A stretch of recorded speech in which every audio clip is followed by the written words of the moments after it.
Bonjour à tous.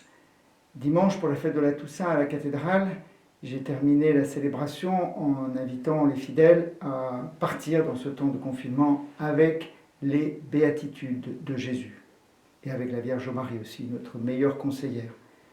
Oui, les béatitudes parce que c'est vraiment avec la parole de Dieu, qui est en quelque sorte l'autoportrait de Jésus, que nous allons pouvoir tenir ensemble dans l'espérance, dans la confiance.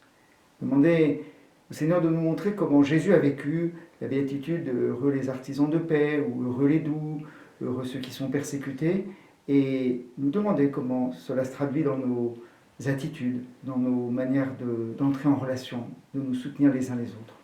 C'est vrai que les questions sont nombreuses. Comment allons-nous déjouer cette violence aveugle?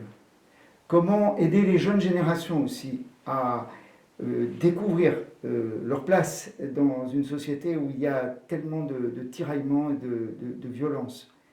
Comment aussi traverser cette période, cette deuxième période de confinement avec tous les découragements qu'on sent pointer, et comment aussi ne pas ressentir l'absence de célébration dominicale comme une atteinte à la liberté de culte?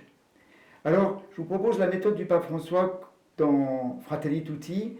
Il commence par avoir un chapitre, le premier, sur la description de la société dans laquelle nous vivons, et il y a une grande lucidité, même une analyse décapante.